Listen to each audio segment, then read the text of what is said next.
அஸ்திபாரம். இன்னைக்குன்னா ஃபவுண்டேஷன்.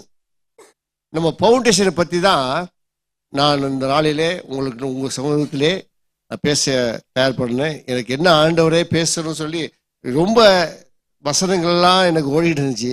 ஆனால் கன்ஃபார்மாக பார்த்தீங்கன்னா ஒரு 3 நாளுக்கு முன்னாடி தான் ஆண்டவர் இதை பேசுங்கிற மாதிரி ஒரு சத்தம் எனக்குள்ளே இருந்தது. அதுதான் உங்களுக்கு சமூகத்திலே நான் பேச முடிய வந்திருக்கிறேன். ஃபவுண்டேஷன் அப்படின்னா என்ன சொல்லுங்க. நான் நிறைய கேள்வி கேட்பேன். ஃபவுண்டேஷன் நம்ம இப்போ கீழே போடுறோம்ல, ஒரு வீடு கட்டுறோமோ ஒரு பில்டிங் கட்டுறப்ப என்ன பண்ணுவோம், மேஸ்திரிகள் இன்ஜினியர்ஸ் என்ன பண்ணுவாங்க, சும்மா அப்படியே மேலே கட்டிடுவாங்களா கட்டடத்தை? என்ன பண்ணுவாங்க, அஸ்திபாரம். எந்த அளவுக்கு அஸ்திபாரம் போட்டு அவங்க பில்லர் கீழே அதுக்கு போடுறப்ப என்னன்னா பெல்ட் 3 சொல்லுவாங்க. அப்புறம்ல ஒன்றுக்கு 4 கார்னரும் ஒன்றா நிற்கிறதுக்கு அதுக்கு ஒரு பெல்ட்டு போடுவாங்க. ஸோ இப்படி கீழே ஏகப்பட்ட காரியங்கள் இருக்குது. அந்த காரியெல்லாம் போட்டால் தான் மேலே இந்த அளவுக்கு பில்டிங்கை உயர்த்த போகும்போது அது எவ்வளோ ஸ்ட்ராங்காக இருக்குங்கிறது அப்போ தான் தெரியும் நமக்கு.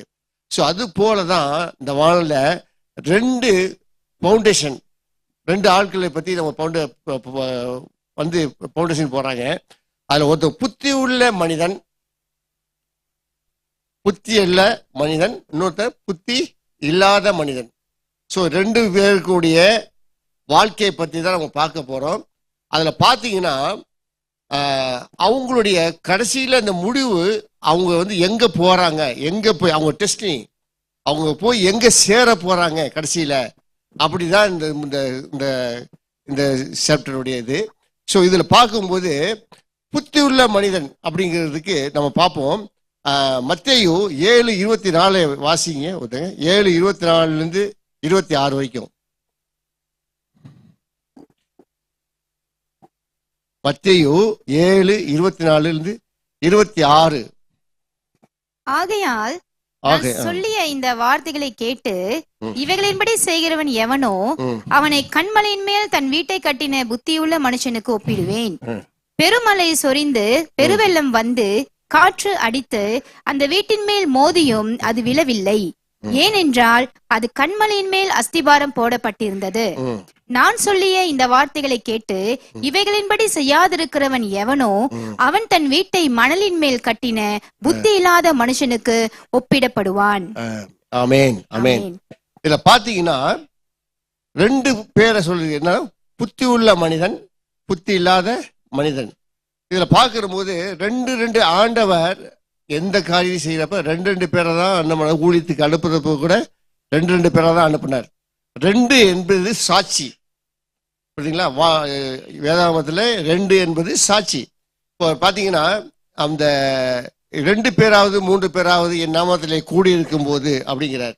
ஸோ அப்போ 2 பேர் கூடி இருக்கும்போது தான் அந்த இடத்துல அனல் உண்டாகும் என்று சொல்லி வாசனம் சொல்லுகிறது.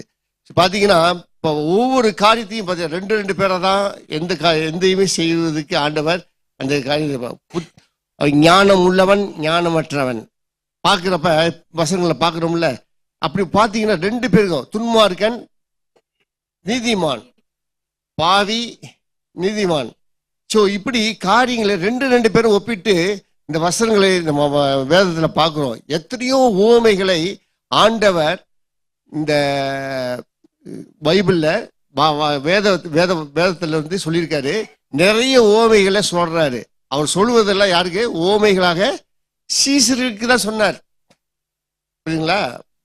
மற்ற திரளான ஜனங்களுக்கு மற்ற மக்களுக்கு சொல்லலை. யாருக்கு சொன்னாரு? சீசர்களுக்கு. அவங்க சீசருக்கு என்ன சொன்ன கடைசியை கேட்குறாங்க. அவங்களுக்கே புரியாம அவர் அமைதியா இருக்கிறப்ப அவர்கிட்ட போய் கேட்குறாங்க, இதனுடைய அர்த்தம் என்ன அப்படி கேட்குறாங்க. ஸோ அப்படி சொல்லி வரும்போது தான் இந்த வார்த்தைகளை பார்த்தீங்கன்னா இதுக்கு முன்னாடி பார்த்தீங்கன்னா இந்த வார்த்தைகளை நான் எதுக்காக இது சொன்னார் அப்படின்னா, நீங்க அவர் திரளான ஜனங்கள் என்ன பண்ணாங்க, அவர் சுத்தி நெருக்கி இருக்கும்போது நல்ல கனி கூடாத மரமெல்லாம் வெட்டுண்டு அக்னியிலே போடப்படும். அப்புறம் வந்து சொல்றாரு, நிறைய என்ன சொல்றாரு, பரலோகத்தில் இருக்கிற பிதாவின் சித்தப்படி செய்கிறவனே பரலோக ராஜ்யத்தில் பிரவேசிப்பான். இப்படி காரியங்களை சொல்லி வர்றாரு. சொல்லி வரும்போது என்ன சொல்றாரு, அப்ப கடைசியில் அவங்க சொல்றாரு, ஆகையால் நான் சொல்லிய இந்த வார்த்தைகளை கேட்டு அப்படின்னு சொல்லி ஸ்டார்ட் பண்றாரு. அதுக்கு முன்னாடி உள்ள காரியங்களை நம்ம படித்து பார்க்கும்போது தான் அதனுடைய முழு அர்த்தமும் நம்மளுக்கு அந்த ஓமைக்கு நமக்கு தெரியும். ஸோ அதில் பார்க்குறப்ப இப்போ புதுசாக நம்ம இது பண்ணி பார்க்குறோம். 2 பேருடைய ஃபவுண்டேஷன் எப்படி இருக்க போகுதுங்கிறத நான் தெளிவாக உங்களுக்கு நடத்துகிறேன். பார்த்தீங்கன்னா ஒருத்தர் வைஸ்மேன், அவன் ஒரு கண்மலை மேல அவனுடைய அஸ்திபாரத்தை போட்டு வீடை கட்டுகிறான். இன்னொருத்த எங்க இதில் கட்டுறான், மணல் மேல கட்டுறான். ஸோ கண்மலை பார்த்துருக்கீங்களா? கண்மலையில் இது பண்ண முடியுமா? கண்மலையில் வீடு கட்ட முடியுமா? அப்ப ஏன் கண்மலை சொல்ல போட்டு அசையாம இருக்கும்? அதுக்காக தான் சொல்ல கண்மலையில எந்த அளவுக்கு அவங்க ஆழமா தோண்டி வீடை கட்டுறாங்களோ அந்த வீடு என்ன பண்ணாது, அசையாது. ஸோ நீங்க பார்த்துருப்பீங்கன்னு தெரியல, சிங்கப்பூர்ல செந்தோசால நான் வந்த புதுசுல ஒரு போட்டி வச்சாங்க. மணல் மேல விதவிதமா வீடு கட்டுற மாதிரி அவங்க இது பண்ற மாதிரி மணல்லையே அதுக்காக ஒரு ப்ரைஸ் மாதிரி கொடுத்தாங்க, போட்டோ இது காம்படிஷன் மாதிரி. பார்த்தீங்கன்னா நான் போய் அது சும்மா எதார்த்தமா போனேன், போய் பார்த்தேன். பார்த்தீங்கன்னா ஒருத்தம் எவ்வளோ மணலை வச்சு அவ்வளோ அழகா அவங்க கட்டினாங்க. அதை வச்சு எப்படி மணலை வச்சு இந்த அளவுக்கு கட்டுறாங்களே சொல்லி எனக்கு ஆச்சரியமா இருந்துச்சு.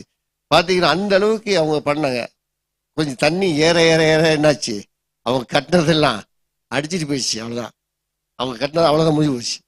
ஸோ ஆனால் மணல் மேல கட்டிக்கிற வீடு உன்னுடைய அஸ்திபாறை எப்படி இருக்குது, அது தண்ணி பெருவெள்ளம் மழை எல்லாம் அடிச்சு வந்தோடனே என்ன பண்ணுறது, போயிடுது. அது அப்போ காற்று அடிச்சு போயிடுது. இப்போ இந்த காரியத்தை நம்ம பார்க்குறோம். ஒருவன் அஸ்திபாரத்தை எப்படி போடணும் அப்படிங்கிறத நம்ம பார்க்குறோம். முதலாவது வைஸ்மேன், அவனோட புத்தி உள்ள மனுஷன். அந்த புத்தி உள்ள வார்த்தையை என்ன பண்றான், நம்ம பைபிள் அப்படி பார்க்கும்போது தேவனுடைய வார்த்தையை கேட்டு அதன்படி தன் வீட்டை கட்டுகிறவனுடைய வீடு எப்படி இருக்கும், ஆஸ்வதிக்கப்படும், நிலைத்திருக்கும். அவன் மன புயல் காற்று எது வந்தாலும் அதை அசைக்க முடியாது அந்த வீட்டை. அவன் விசுவாசம் எங்க இருக்கும், கர்த்தர் மேல இருக்கும். கர்த்தர் மேல விசுவாசம் இருக்கிறவனுடைய வீடு அவன் அசைக்க முடியாது. ஏன்னா அவன் கண்மலையாகிய கர்த்தர் மேல அவன் வீட்டை கட்டி வச்சிருக்கான். அதனால அவன் அசைக்கப்பட முடியாது. அதை சொல்லப்பட்டு இருக்கு. இப்ப நம்ம வாழ்க்கையில நம்ம சோதனைகள் வரும். அதுல என்னன்னா நம்ம மேற்கொள்வதற்கு தேவனுடைய வார்த்தையை நம்ம பிடித்து கொண்டு நம்ம நடக்கும்போது அவன் என்ன ஆகும், நம்ம அந்த சோதனையை சகிக்கிற மனுஷன் பாக்கியவான்னு சொல்லப்பட்டிருக்குது. இப்ப சோதனை மனுஷனுக்கு நேரிட சோதனை வேற ஒன்றும் உங்களுக்கு இல்லைன்னு சொல்லியிருக்குது. அப்ப மனுஷன் எதை விதைக்கிறானோ அதை அறுப்பான் சொல்லப்பட்டிருக்கிறது. அதனால நம் ஆண்டருக்குள்ள நம்ம வீட்டை கட்டிவிருப்போமானால் அந்த வீடு நிலைத்திருக்கும். அது எந்த புயல் வந்தாலும் காற்றடிச்சாலும் மழை வந்தாலும் அது சேதப்படுத்த முடியாது. அதைதான் சொல்லப்படுகிறது. பார்த்தீங்கன்னா ஆனா ஒருத்த தேவனுடைய அந்த புத்தி இல்லாத மனுஷனுடைய வீடு எப்படி இருக்குன்னா, தேவனுடைய வார்த்தையை கேட்டும் அதன்படி செய்யாதவன். 2 பேருமே என்ன பண்றாங்க, வார்த்தையை கேட்கிறாங்க, எல்லாம் போகுது. நம்ம எவ்வளோ பிரசங்கம் பண்றோம், எவ்வளோ செய்திகளை சொல்றோம், ஆனா என்ன பண்ணோம், இந்த காதில் வாங்கி இந்த காதில் விட்டு போயிடுறாங்க. ஸோ சில பேர் என்ன பண்றாங்க, ஏதோ ஒரு பிரசங்கம் பண்ணிட்டு இருப்போம், வேற ஏதாவது நினைச்சிட்டு இருப்பாங்க. நம்ம அங்கே வீட்டை பூட்டி வந்தோமா, இல்லை அங்கே அடுப்பை ஆஃப் பண்ணிட்டு வந்தோமா, இல்லை இப்படி எல்லாம் சிந்தனை ஓடிட்டு இருந்துச்சுன்னா நம்மளுக்குள்ள என்ன போகாது, இந்த வார்த்தை போகாது. அப்ப என்ன பண்ணும், இந்த வார்த்தையை சேர்ச்சுக்கு வரும்போது நம்ம கூர்மையாக அதான் சொல்றது, காது உள்ளவன் கேட்க கடவன் சொல்லி, காது உள்ளவன் கேட்க கடவன் இப்படி சொல்லி வசனங்களை சொல்லப்படுது. அப்ப காதுகளை நம்ம உற்று கேட்பதற்கு தடையா இருக்காதபடி அவன் என்ன பண்ணணும், கேட்கணும். அந்த வார்த்தைகளை கேட்டு அதன்படி நடக்குது. நமக்கு ஆண்டவர் இந்த வார்த்தை மூலம் என்ன பேசினாரு அப்படி நம்ம நிதானித்து நம்ம பார்க்கும்போது தான் அந்த இடத்துல நமக்குள்ள அந்த வார்த்தை கிரியை செய்ய முடியும். நம்ம அந்த ஒரு மாடு வந்து பார்த்தீங்கன்னா சாப்பிட்ட வைக்கல அந்த புல்லெல்லாம் சாப்பிட்டோன்னு என்ன பண்ணும், உடனே முழுங்கிறாது. அது என்ன பண்ணும், சாப்பிட்டு வச்சுக்கிட்டு அசை போட்டுக்கிட்டே இருக்கும். அது போல நம்ம என்ன பண்ணோம், கேட்குற வார்த்தையை அசை போட்டு கொண்டே இருக்கணும். அசை போட்டு கொண்டு இருக்கும்போது தான் நம்மளுக்கு வாழ்க்கையிலே ஆண்டவர் அந்த வார்த்தை மூலம் இடைப்படுவார். அந்த வார்த்தை கிரியை செய்யும் நம்மளுக்குள்ள. அதான் அந்த வார்த்தைகளை நம்ம பார்க்கணும். இப்ப பாத்தீங்கன்னா இந்த தேவனுடைய வார்த்தை ஏற்றுக்கொள்ளாத வாழ்க்கை அவன் சோதனை வரப்ப என்ன ஆச்சு, நிலைத்திருக்காது. என்ன பண்ணும், போயிடும். உதாரணத்துக்கு சொல்றேன், என்னுடைய சாட்சி சொல்றேன். நான் வந்து இந்துலேருந்து ரட்சிக்கப்பட்டு வந்து ஊழியத்தில் இருந்தேன். அப்போ இருக்கப்ப பார்த்தீங்கன்னா எனக்கு ஆண்டவரை ஏற்றுக்கிட்ட பிறகு பயங்கரமான ஒரு கஷ்டம். அந்த சொலவு முறைன்னு சொல்லுவோம் பார்த்தீங்களா, வீட்டில் பார்த்துருப்போமா, அது என்ன பண்ணுவான், அதில் போட்டு புடைச்சி அதை அரிசியெல்லாம் புடைச்சி கல் மண் எல்லாம் வந்துடும். அது மாதிரி புடைச்சி எடுத்தார் என்ன. அப்படி புடைச்சி எடுக்கிறப்ப பார்த்தீங்கன்னா நான் எந்த சூழ்நிலையிலையும் ஆண்டவரை மறுதளிக்காம என்ன பண்ணேன், இறுக பற்றி கொண்டேன், பிடித்து கொண்டவன் எல்லாரும் எங்க குடும்பத்துல எல்லாம். நான் ஒரு நாள் தான் ரசிக்கப்பட்டப்ப பார்த்தீங்கன்னா எல்லாரும் கிட்ட, என்னடா நீ போய் அதில் விழுந்தைய, இந்த இதில் இப்போ கிறிஸ்டின்ல போய் விழுந்துட்டியே, உனக்கு பாரு எவ்வளோ கஷ்டம் பாரு, எவ்வளோ இது பண்ணி நகைச்சாங்க. ஆனால் சொன்னேன், அல்ல, இதுல தான் சந்தோஷம் சமாதானம் எனக்குள்ள இருக்குது. நான் இப்ப கஷ்டப்படுவேன், இன்னொரு நாளைக்கு என்னை உயர்த்துவார் ஆண்டவர், இப்படியே நான் உங்கள்கிட்ட சொல்லிட்டு இருப்பேன். ஆனா பாத்தீங்கன்னா அந்த சூழ்நிலையெல்லாம் தாண்டி வரப்ப என்ன பண்ணுன்னா, எனக்குள்ள ஆண்டவர் ஒரு சந்தோஷம் சமாதானத்தை அந்த அந்த நேரத்துல சந்தோஷம் சமாதானத்தை எனக்குள்ள வைத்தாரு. எது இருந்தாலும் இல்லைன்னாலும் தேவனை பற்றி கொண்டு இருக்கும் போது கர்த்தர் என்னை கொண்டு அதுக்கப்புறம் தான் உயர்த்த ஆரம்பிச்சார். ஸோ உங்க இடத்துல சொல்ற இந்த உற்சாகம். இன்னொரு நானும் அந்த இன்னொரு சகோதரன், அவர் பேர் பிரகாஷ்னு சொல்லி, 2 பேரும் தான் நாங்கள் ஞானஸ்தானம் எடுத்துக்க போனோம். பார்த்தீங்கன்னா அவருக்கு நிறைய பாடுகள் வந்தோடனே என்ன பண்ணிட்டாரு, டக்குன்னு ஆண்டவர் விட்டே போயிட்டார். அவர் எங்க இருக்காருன்னு தெரியாம போயிடுச்சு. அந்த அளவுக்கு அவருடைய சகிக்க முடியாம என்ன பண்ணிட்டாரு, போயிட்டார். ஆனா நான் பாடு சகித்ததுனால ஆண்டவர் என்னை வெற்றி பெற சிறக்க பண்ணினார் தேவன். அப்படிப்பட்ட தேவனை நம்ம தெய்வமாக கொண்டிருக்கிறதுக்கு நம்ம பாக்கியவான்களாக இருப்போம். ஆமென். ஹல்லேலூயா, ஹல்லேலூயா, ஸ்தோத்திரம். இப்ப உறுதியாக நம்மளுடைய தேவனுடைய வார்த்தையை, நம்ம வார்த்தையின் மேல நம்மளுடைய வீட்டை கட்டினால் எப்படி இருக்குங்கிறத நான் சுருக்கமாக சொல்ல போறேன். இப்போ பார்த்தீங்கன்னா நம்ம குடும்பத்தில் முத திருமணமாகி இருக்கிற குடும்பங்களை பார்த்துருக்கேன். நிறைய நீங்கள் பார்த்துருக்கீங்க. ஃபஸ்ட்டு ஸ்டார்டிங்கில் என்ன பண்ணுவாங்க, ஃபஸ்ட்டு ரொம்ப ஜாலியாக போவோம். அது வந்து கிரேஸ் பீரியட் மாதிரி, அது நல்லா இதாக இருக்கும், நல்லா போயிட்டு இருக்கோம். ஒரு புயல் ஒரு வரப்ப என்ன ஆகும், பயங்கரமான ஒரு சலசலப்பு உண்டாகும் குடும்பத்தில். பிசாசு என்ன பண்ணுவான், பிசாசு கொண்டு வருவான். அப்ப அந்த சலசலப்புல அவங்க நிற்க முடியாம சில வீடுகள் என்ன பண்ண போனோம், இடிஞ்சு போயிடும். சில வீடுகள் என்ன பண்ண கட்டப்படும். அப்ப என்னன்னா, அப்ப தேவனுடைய எந்த வீட்டுல எந்த குடும்பத்துல குடும்ப ஜெபம் இருக்குதோ அந்த வீட்டுல பிசாசு அண்ட முடியாது, பிசாசை வந்து தொட முடியாது. அவங்க குடும்பத்தை, பிள்ளைகளை தொடர முடியாது. பிள்ளைகளுக்காக நம்ம ஜெபம் பண்ணணும்.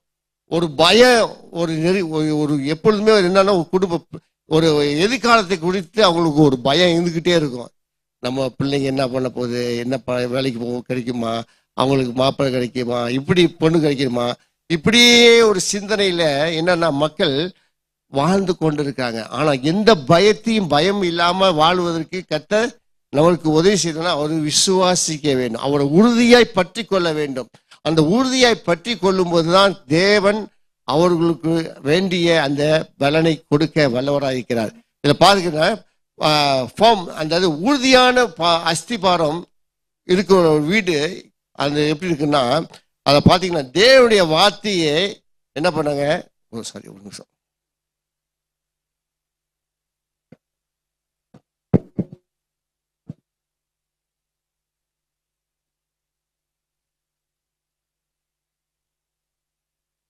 தேவனுடைய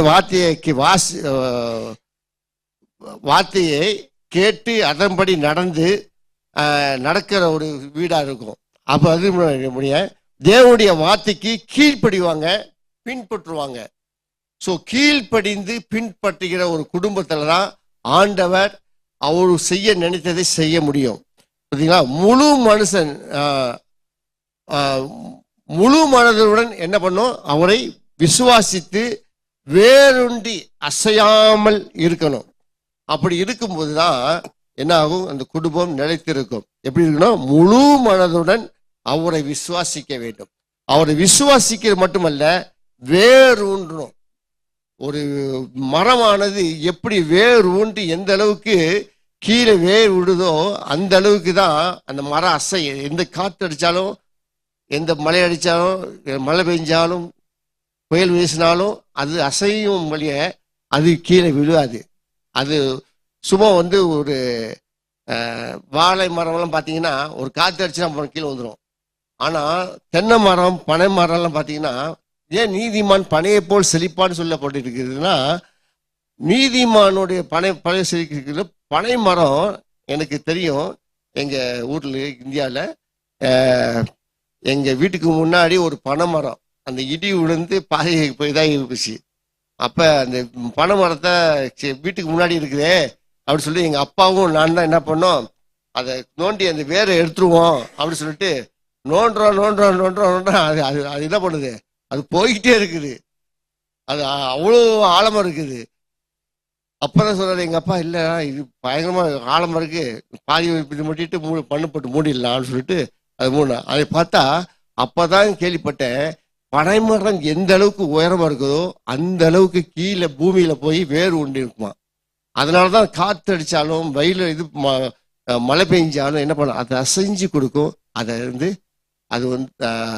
அது கீழே விழாது.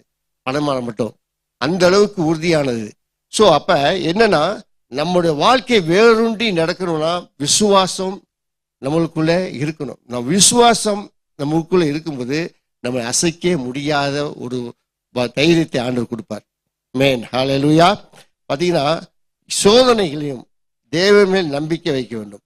நம்ம எந்த சோதனை வந்தாலும் சரி, அதுல இருந்து என்ன பண்ணோம், நம்ம நம்பிக்கை வைக்கும் போது கர்த்தர் என்ன பண்ணுவாரு, அதுல இருந்து விடுவித்து நம்மளை காப்பாற்ற வல்லவராக.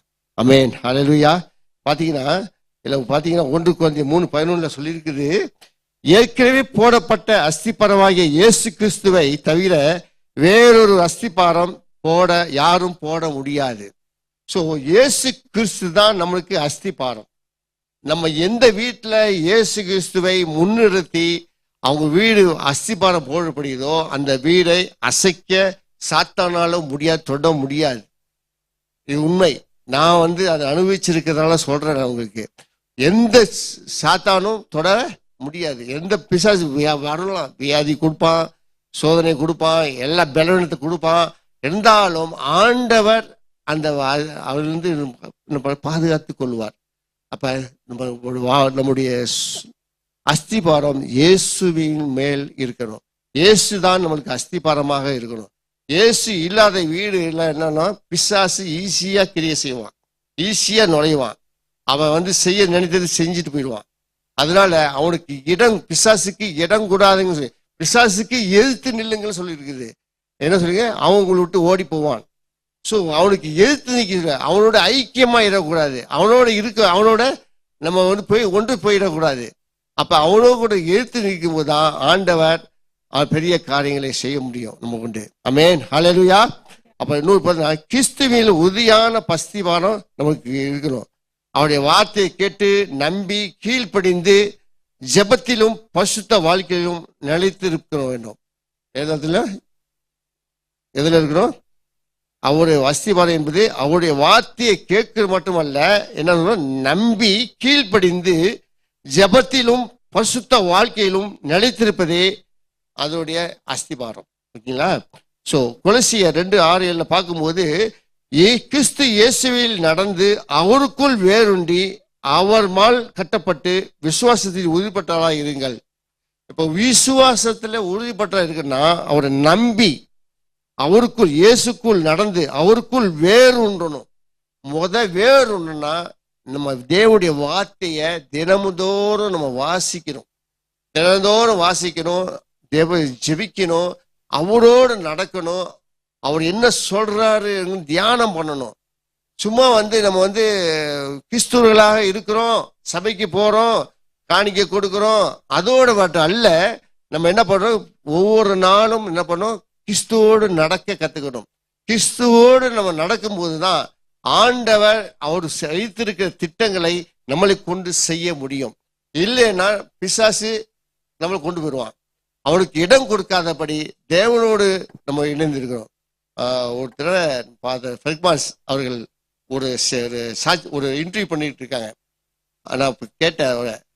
அப்போ பார்க்குறப்ப பார்த்தீங்கன்னா, ஃபாதர் நீங்கள் மற்ற நாளில் ஃப்ரீயாக இருக்கிறப்ப நீங்கள் என்ன செய்வீங்க அப்படின்னு கேட்குறாரு. அப்போ அவர்கிட்ட சொல்கிறாரு, நான் ஃப்ரீயாக வச்சுக்கிறதே இல்லை. ஃப்ரீயாக இருந்தால் மற்ற சிந்தனைகள் பிசாசு ஏதாவது ஒன்று கொண்டு செஞ்சிடுவான். அதனால நான் என்ன பண்ணுவேன், பாட்டை கேட்டு மற்றவர்கள், நான் மட்டும் பாடின பாட்டல்ல, மற்றவர்கள் யாராச்சும் பாடின பாட்டை நான் கேட்டுக்கிட்டு வசனத்தை கேட்டுக்கிட்டே இருப்பேன். அப்படி இருக்கிறப்ப எனக்குள்ள அந்த வேற சிந்தனை எதுவுமே வர்றது இல்லை அப்படின்னு சொல்லி அவர் பேட்டி கொடுத்தாரு. ஸோ நம்ம பிசாசு ஈஸியா நம்மளை கொண்டு போறதுக்கு என்னன்னா, நம்ம பேச்சு, நம்ம மற்றவங்கள்ட்ட எப்படி பேசுறோம், நம்மள்ட்ட எப்படி நடக்கிறோம், அவங்கள்ட்ட எப்படி நம்ம இது பண்றோம் சொல்லி தான் நமக்கு பார்க்குறோம். என்னன்னா, நம்ம வார்த்தையில ஜாக்கிரதையாக நம்ம இருக்கணும். இந்த வார்த்தையை என்ன பண்ணுவோம், மற்றவர்களை காயப்படுத்திடக்கூடாது, ஆறுதல் படுத்ததா இருக்கணும். கிருபையில வார்த்தைகளை நம்ம பேசணும். கிருபையில வார்த்தைகளை பேசும்போது தான் அந்த இடத்துல நமக்கு பக்தி விருத்தி உண்டாக வரும். அப்படிங்களா? அப்ப கிறிஸ்து இயேசுவில் நடந்து அவருக்குள் வேறு ஊன்றணும். வேறு ஊன்றலைன்னா நம்மளால ஒன்றும் செய்ய முடியாது. மழை வரும், வெயில் காற்று அடிக்கும், புயல் காற்று அடிக்கும், வெள்ளம் வரும், என்ன பண்ணும், அடிச்சுட்டு போயிடும். வேறு ஊன்றலைன்னா அடிச்சுட்டு போயிடும். ஆனால் அதுக்கெல்லாம் நம்ம தப்பித்துக்கணும்னா, கிறிஸ்துவுக்குள் நம்மளோட வாழ்க்கையை கட்டும்போது அந்த வாழ்க்கை எப்படி இருக்குன்னா, அஸ்திபாரம் அவருக்கு இயேசுவாகிய கிறிஸ்து மேல அஸ்திபாரத்தை போடும்போது அது அசைக்கப்படுவது இல்லை. அப்ப ஒரு அஸ்திபாரத்தை போடும்போது எவ்வளவு ஆழமா நம்ம தோண்டி அந்த அஸ்திபாரத்தை போட்டு நம்ம வீடு கட்டுறோமோ, அதே போல நம்ம எந்த அளவுக்கு எந்த ஆழத்துக்கு நம்ம ஆண்டவர் கூட நடக்கிறோம், எந்த ஆழம் நம்ம கத்துக்குள்ள நடக்கிறோம் அப்படின்னுதான் வெரி இம்பார்ட்டன்ட். சரிங்களா? அதுதான் நம்மளுக்கு ஆண்டவர் கொண்டு போகிற அந்த அஸ்திபாரத்தை போடும்போது கர்த்தர் அவர் செய்ய நினைத்ததை நம் வாழ்க்கையில செய்து முடிப்பார். ஆமென், ஹல்லேலூயா, ஆமென், ஹல்லேலூயா. பாத்தீங்கன்னா, அப்ப விசுவாசத்துல நம்ம உறுதியா நிலைத்திருக்குன்னா, 1 Corinthians 15:57 உறுதியாயும் அசைக்கப்படாதவர்களையும் இருந்து எப்பொழுதும் கர்த்தருடைய வேலையில் பெருகி கொண்டிருங்கள் அப்படி சொல்லி 1 Corinthians 15:58 சொல்லப்பட்டிருக்கிறது. அப்ப நம்ம உறுதியாய் இருக்க மட்டும் இல்ல, அசைக்கப்பட முடியாது. புரியுதுங்களா? உறுதியாய் அசைக்கப்படாம இருந்து எப்பொழுதும் கர்த்தருடைய வேலையை பெருகி கர்த்தருடைய வேலையிலேயே நம்ம இருந்துக்கிட்டு இருக்கணும். நம்ம இங்க வரோம், வேலைக்கு போறோம், நம்மளுடைய இது பண்றோம், கஷ்டங்கள் தான். வீடை பார்க்கணும், பிள்ளைகளை பார்க்கணும், எல்லாம் கஷ்டம்தான். ஆனால் அதுலயும் நம்ம என்ன பண்ணோம், ஆண்டவருக்கு நம்ம எந்த அளவுக்கு முக்கியத்துவம் கொடுக்கிறோமோ அந்த அளவுக்கு ஆண்டவர் நம்மளை கொண்டு பெரிய காரியங்களை செய்ய அது வல்லவராக இருக்கிறார் என்பதை நான் உணர முடியும். நான் ஒரு வேலை பார்த்துக்கிட்டு இருந்தேன் என்னுடைய சென்னையில். பார்த்தீங்கன்னா, சென்னையில் நான் வேலை பார்த்துட்டு இருக்கப்ப என்னுடைய வருமானம் வர்றதுக்கு நான் சம்பளம் வாங்குவேன், வீட்டுக்கு வாடகை கொடுக்கணும், இது பண்ணா அது பண்ணா, மீதி 10 நாள்லேயே காலியாயிடும் சம்பளம், மீதியே இருக்காது எனக்கு. ஆனால் என்ன பார்த்தீங்கன்னா, எனக்கு கடன் தான் வாங்கணும். இப்படிதான் போயிட்டு இருந்தது என்னோட வாழ்க்கை. ஆனால் நான் என்னைக்கு ஒரு காரியமா என்ன பண்ண, அந்த சபையில ஒரு பார்ட் டைம் மினிஸ்டர் ஊழியக்காரெல்லாம் போகும்போது பார்த்தீங்கன்னா, நான் எதையும் எதிர்பார்க்கல. அந்த சபையை கட்டுவதற்கு சரி, அந்த சபையை நாங்கள் இடம் பிடி வாங்கி இது பண்ணி கட்டுவதற்கு நின்று செஞ்சு யாரை பார்க்கணும், என்ன பண்ணணும், எல்லா வேலையும் பண்ணிட்டு நான் என்ன பண்ணேன், ஊழியமும் செய்ய ஆரம்பிச்சேன். நான் போய் ஜெபிக்கும் போது ஆண்டவர் அங்க விடுதலை கொடுப்பாரு. இப்படிப்பட்ட ஒரு சூழ்நிலையில் நான் இருக்கிறப்ப என்னன்னா பாத்தீங்கன்னா, நான் வந்து நான் சம்பளம் வாங்கி 10 நாளே எனக்கு பத்தாது.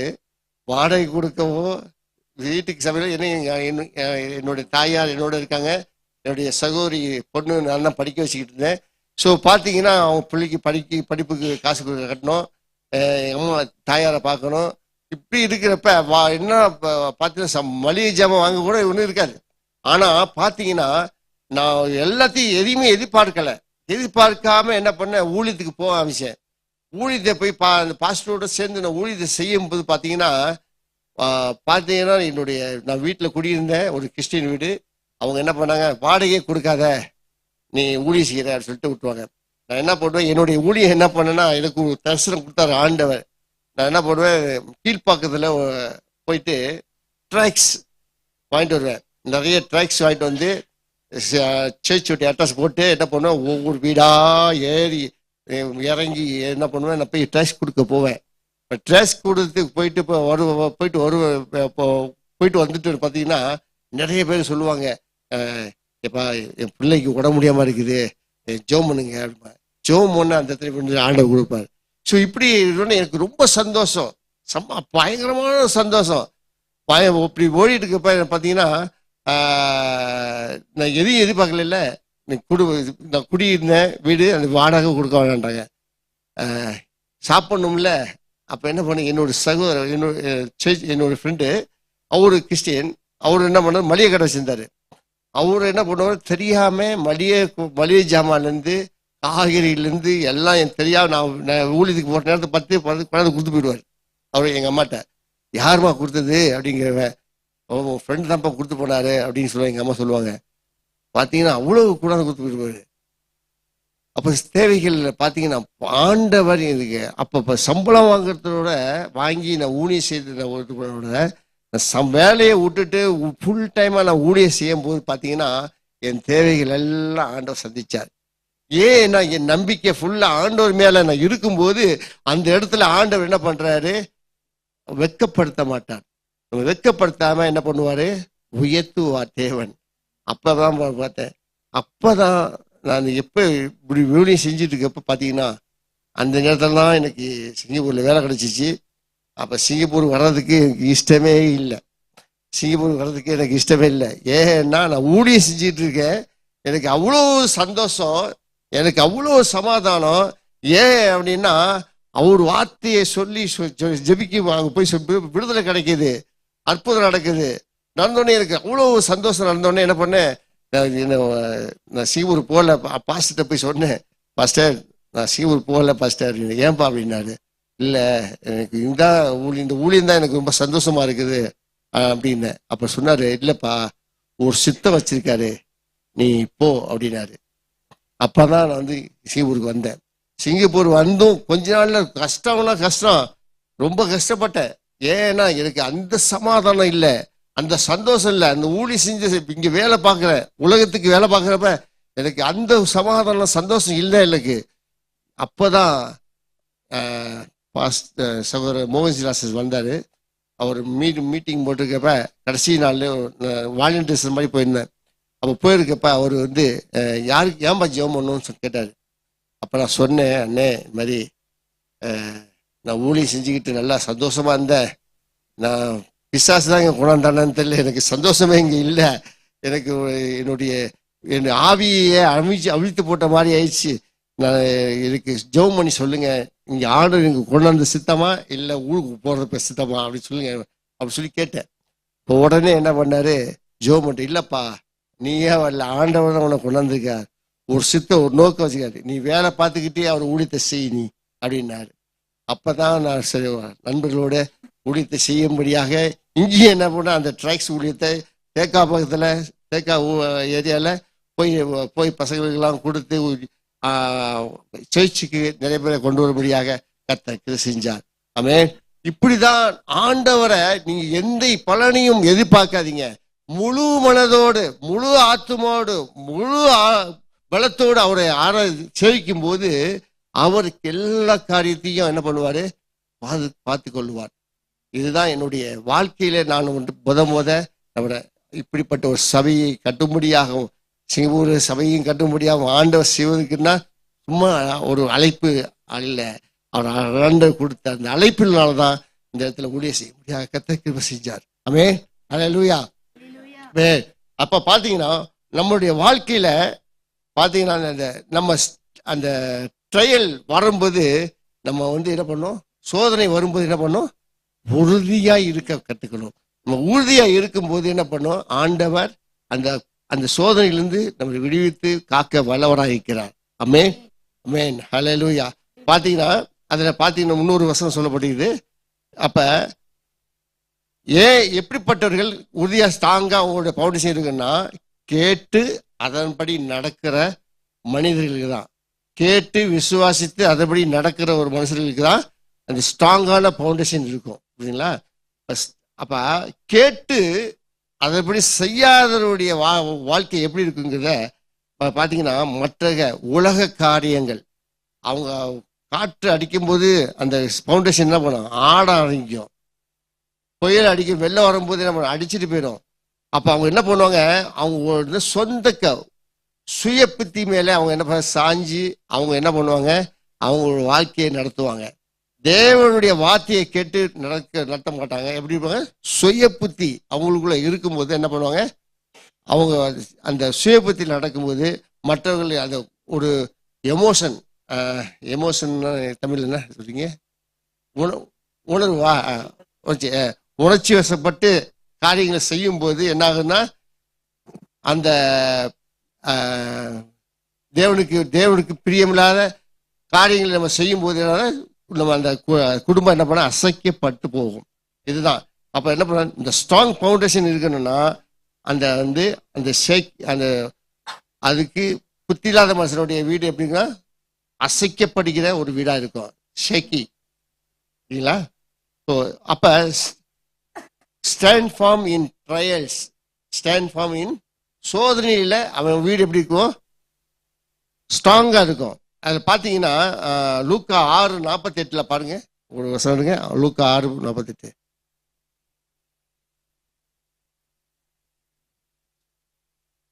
அதே வசனம் தான், மத்திய படிச்சீங்களா அதே மாதிரி தான் வரும்.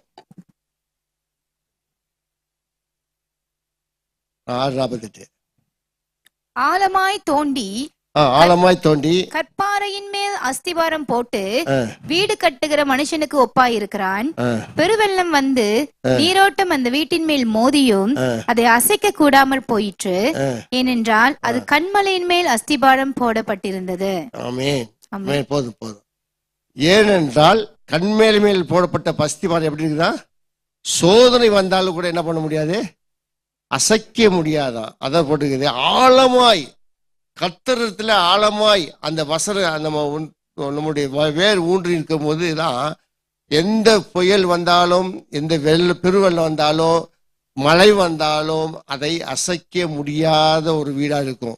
அப்ப நம்முடைய வீடு கண்மலை மேல கட்டப்பட்டிருக்கிறதா அல்லது மணல் மேல் கட்டப்பட்டிருக்கிறதா என்பதை நம்ம ஆராய்ந்து பார்ப்போம். இந்த நாளில ஒரு ஆராய்ச்சி நம்ம ஆராய்ந்து பார்த்து நம்ம நடப்போம்.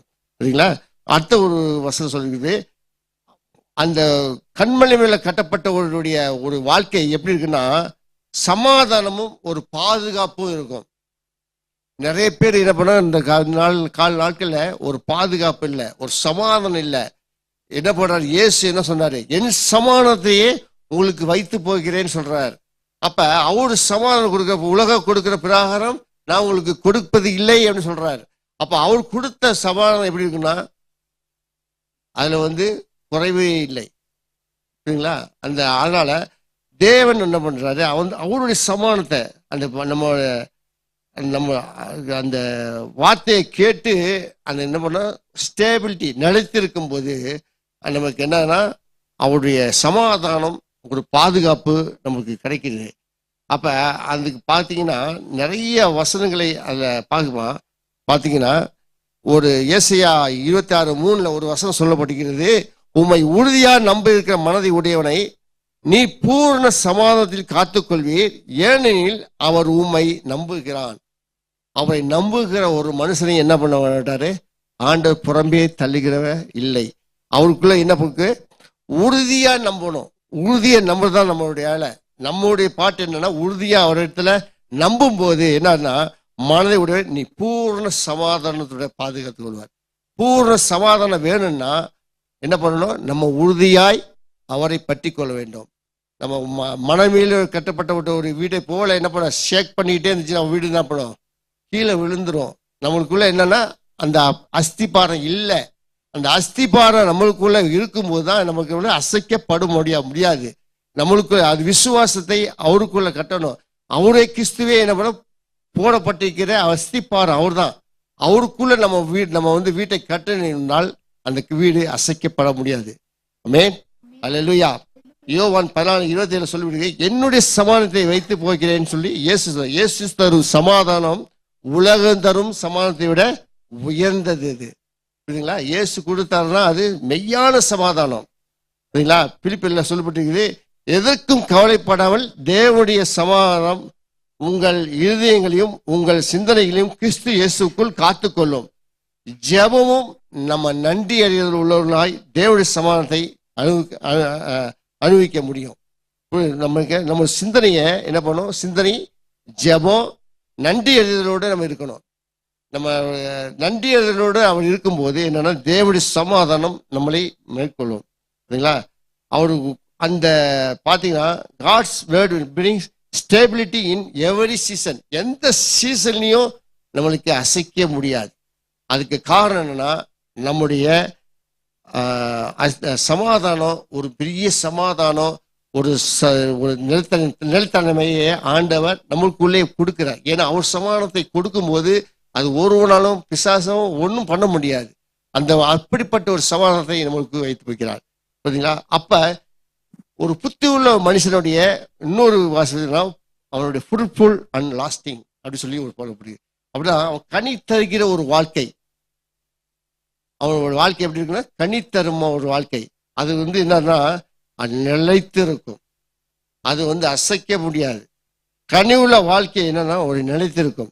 யோவான் 15:5 நானே திராட்சை செடி, நீங்கள் கொடிகள். ஒருவன் என்னிலும் நான் அவனிலும் நிலைத்திருந்தால் அவன் மிகுந்த கனியை கொடுப்பான்.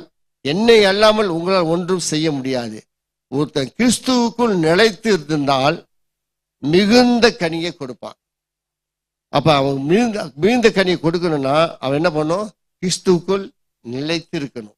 நிலைத்து இருந்தால் அவன் என்ன பண்ணுவான்? மிகுந்த கனிகளை கொடுக்க முடியும். இப்ப இத்தனை வசங்களை நம்ம பார்த்தோம். இப்ப பிசாசுடைய அந்த இன்ஸ்டேபிலிட்டி, அதாவது ஃப்ரூட்ஃபுல் இல்லைன்னா ஃப்ரூட்லெஸ் அண்ட் லாஸ்ட். அவங்க வாழ்க்கை எப்படி இருக்குன்னா ஃப்ரூட்லெஸ், கண்ணியற்ற ஒரு வாழ்க்கை இருக்கும்போது என்ன அவங்க அழிவுல தான் போய் முடியும். இப்போ பார்த்தீங்கன்னா யோவான் 15:6 சொல்லி ஒருவன் என்னில் நிலைத்திராவிட்டால் அவன் வெளியே எறியப்படுகிற உழந்து போன கொடியை போல இருப்பான். அவைகளை சேர்த்து அக்கினியிலே போடுங்கள் என்று அவைகள் எரிந்து போம் என்று சொல்வாராம். ஸோ நல்ல கனி கொடாத மடலாம் என்ன பண்ணப்படுவான்? வெட்டுண்டு அக்கினியிலே போடப்படும். ஸோ நம்ம எந்த நிலைமையில் இருக்கிறோங்கிறத நம்ம சோதிச்சு பார்ப்போம். கனி கொடுக்கிற ஒரு வாழ்க்கையை வாழ்ந்து கொண்டிருக்கிறோமா அல்லது கனியற்ற ஒரு வாழ்க்கை? இப்போ கனியற்ற வாழ்க்கைக்கு என்னென்ன அர்த்தம்னு பார்த்தோம். ஒரு புத்தி உள்ள மனிதனை போல வாழ்றாமா, புத்தி இல்லாத மனிதனை போல வாழ்றாமா? புத்தி உள்ள மனிதன் என்ன பண்ணுவான், புத்தி இல்லாத மனிதன் என்ன பண்ணுவான்னு சொல்லி நம்ம பார்த்தோம்.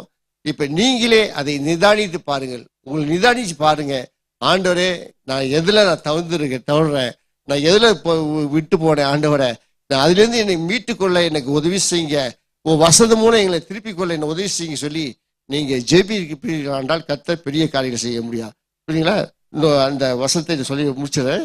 அதுதான் பார்த்தீங்கன்னா வாய்ஸ், அதாவது புத்தியுள்ள மனிதன் எப்படி கட்டுறான்னா கேட்டு அதன்படி செய்யும் போது என்ன பண்ணுவான்? அவனுடைய வீடு ஸ்ட்ராங், அவன் பவுண்டேஷன் எப்படி இருக்குமா?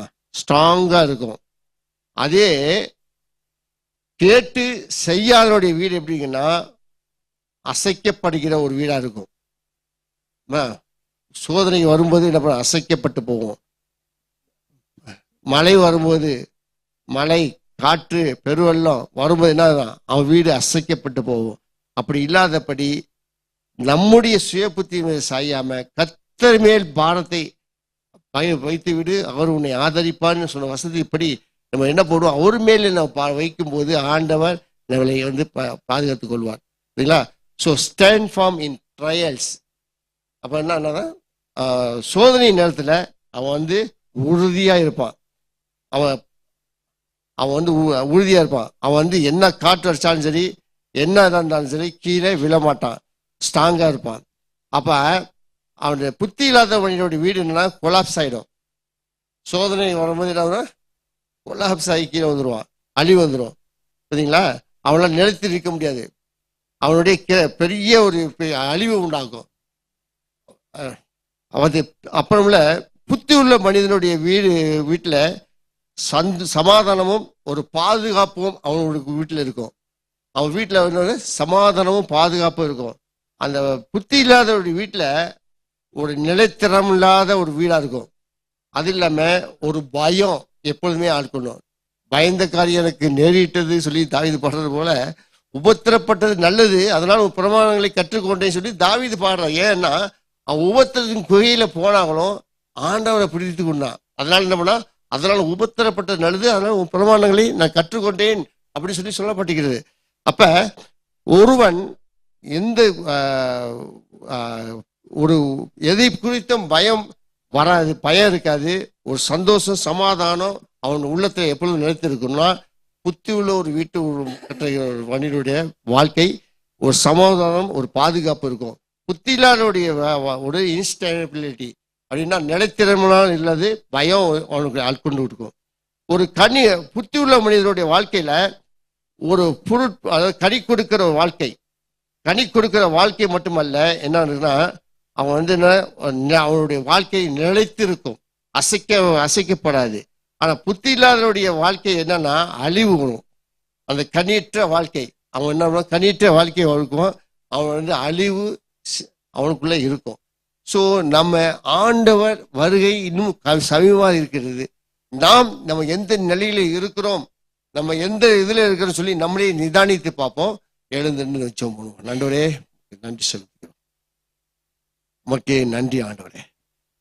ஓ ராகபா ஷிகாராபா ஓ ரியாந்தாலாபா கபா ராபா கபா லாபா.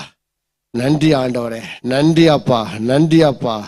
ஆண்டவரே இம்மட்டு கத்தாவே அப்பா, இந்த வார்த்தை மூலம் எங்களோட கூட இடைப்பட்டிலே உமக்கு நன்றி செலுத்துகிறோம் ஐயா. ஆண்டவரே அப்பா, ஒரு புத்தி உள்ள மனிதன் கட்டுகிற வீடும் அப்பா, புத்தி இல்லாத கட்டுகிற வீடும் கத்தாவே எப்படிப்பட்டது என்று கத்தாவே நாங்கள் பார்த்தோம் ஐயா. ஆண்டவரே அப்பா, நாங்கள் கத்தாவே ஒரு புத்தி உள்ள சிற்பாசிரியாக நாங்கள் வாழ எங்களுக்கு உதவி செய்யுங்கப்பா. கண்மலையாகிய இயேசு கிறிஸ்து மேல எங்கள் வீடு கட்டப்பட்டதற்காக இருக்கும்படியாக நாங்கள் செபிக்கிறோம் ஐயா. ஆண்டவரே அப்பா, நாங்கள் கத்தாவே புயல் வந்தாலும் வெறும் பள்ளம் வந்தாலும் கத்தாவே எங்களை அசைக்கப்படுவதில்லை ஆண்டவரே கத்தாவே. அப்பா கத்தாவே, ஏன் என்றால் நாங்கள் கண்மலையாகிய கிறிஸ்துவிலே நாங்கள் கத்தாவே ஆழமாய் தோண்டி கத்தாவே எங்க வீட்டைக்கு நாங்கள் கட்டி இருக்கிறோம் ஐயா. ஆண்டவரை அப்பா, எங்களுடைய வார்த்தையில நாங்கள் கட்டியிருக்கிறோம் அப்பா, விசுவாசத்தில் நாங்கள் கட்டியிருக்கிறோம் ஐயா. ஆண்டவரை அப்பா, நாங்கள் அசைக்கப்பட்டு போவதில்லை ஆண்டவரை கத்தாவே. பரிசுத்த ஆவியானவரே எங்களை நடத்தும்படி செபிக்கிறப்பா. ஆண்டவரை அப்பா கத்தாவே சொல்றோம்ப்பா, ஒரு புத்தி இல்லாத மனிதனை போல நாங்கள் வாழக்கூடாது ஐயா. ஆண்டவரை அப்பா, அவங்களுக்கு அழிவு சீக்கிரமா இருக்கப்பா, அவங்க நிலைத்திறமை அற்றவனா இருக்கிறான்ப்பா. ஆண்டவரை அப்பா, அவனுக்குள்ள ஒரு பயம் எப்பொழுதும் இருந்து கொண்டு இருக்கப்பா. ஆண்டவரை அவனுக்குள்ள ஒரு சமாதானம் இல்லப்பா. ஆண்டவரை அப்பா, அவனுடைய கத்தாவை சோதனையா சோதனையில அழிந்து போகிற ஒரு வீடா இருக்குமாப்பா.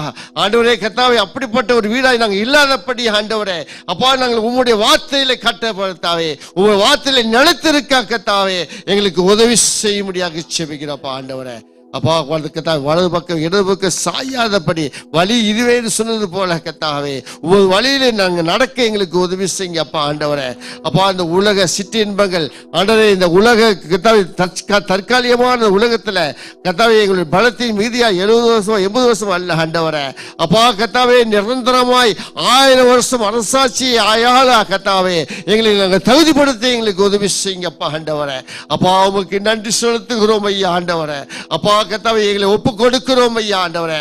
அப்பா எங்களை தாழ்த்துகிறோம் ஐயா ஆண்டவரே. அப்பா நாங்கள் நிதானித்து பார்த்து கர்த்தாவே நாங்கள் வாழ எங்களுக்கு உதவி செய்யுங்கப்பா ஆண்டவரே கர்த்தாவே. அப்பா உமக்கு நன்றி ஆண்டவரே. நன்றியோடு விசுவாசிக்கிறப்பா ஆண்டவரே. நன்றியோடு விசுவாசிக்கிறப்பா. எல்லாரும் ஜெபம் பண்ணுங்க. நன்றி ஆண்டவரே. எல்லாரும் ஒப்பு கொடுத்து ஜெபம் பண்ணுங்க. ஆண்டவரே நாங்க எந்த இடத்துல தவறி இருக்கோம் என்று கர்த்தாவே அந்த இடத்துல இருந்து எங்களுக்கு எடுத்து கர்த்தாவே நிலைநிறுத்தும்படியாக உங்க கருத்துல நாங்க கொடுக்கிறோம் ஐயா ஆண்டவரே கர்த்தாவே. அப்பா உமக்கு நன்றி செலுத்துகிறோம் ஐயா. பரிசுத்த ஆவியானவரே உமக்கு நன்றி செலுத்துகிறோம் ஐயா ஆண்டவரே. எங்களை நடத்தி வந்தவரே, இம்மட்டும் நடத்தி வந்தவரே, அப்பா இனி உதவி செய்ய வல்லவரே உமக்கு நன்றி செலுத்துகிறோம் ஆண்டவரே கர்த்தாவே. சோத்திரம் ஐயா. சாத்தானுடைய சதி திட்டங்களுக்கெல்லாம் எங்களை விலக்கி எங்களை பாதுகாத்துக் கொள்ள முடிய செபிக்கிறப்பா ஆண்டவரே. அப்பா உங்க கருத்துல கொடுக்கிறோம்ப்பா ஆண்டவரே. அப்பா உங்க கருத்துல கொடுக்கிறோம்ப்பா ஆண்டவரே. ஆண்டவரே உங்க கருத்துல கொடுக்கிறோம் ஆண்டவரே. எங்களை தாழ்த்துகிறோம் ஆண்டவரே. உண்மை உயர்த்துகிறோம், உண்மை மகிமைப்படுத்துகிறோம் ஐயா ஆண்டவரே கர்த்தாவே. எப்பா கர்த்தர் நீ கர்த்தராகிய உண்மை மேல கர்த்தாவே எங்களை அஸ்திபாரத்தை போட எங்களுக்கு உதவி செய்யுங்கப்பா ஆண்டவரே. அப்பா கர்த்தாவே சுத்தமாக நிலைத்திருக்கிற ஒரு வீடாய் கர்த்தாவே ஆழமாய் தோன்றணும் ஐயா. கர்த்தாவே இன்னும் ஆழமாய் அறிந்து கொள்ளணும் ஐயா. ஆண்டு வேத வசனங்களை ஆராய்ந்து படிக்கும்படியாக, அப்பா ஜெபிக்கும்படியாக ஆண்டவரே. புயல் வந்தாலும் காற்று வீசினாலும் எது வந்தாலும் கர்த்தாவே எங்களை அசைக்கப்படாதபடி ஆண்டவரே. அப்பா உம்மிடத்துல கர்த்தாவே உறுதியா இருக்க, விசுவாசத்துல பலப்பட கர்த்தாவே எங்களுக்கு உதவி செய்யுங்கப்பா ஆண்டவரே. எங்களை உதவி பண்ணுறதுங்கப்பா. எங்களை பலப்படுத்துங்க ஐயா. எல்லா மக்களத்திலே கொடுக்கிறோம். நீங்க பொறுப்படுத்திக்கொள் வழியை ஆசீர்வதிங்க. இயேசு ஜெபிக்கிற நல்ல பிதாவே.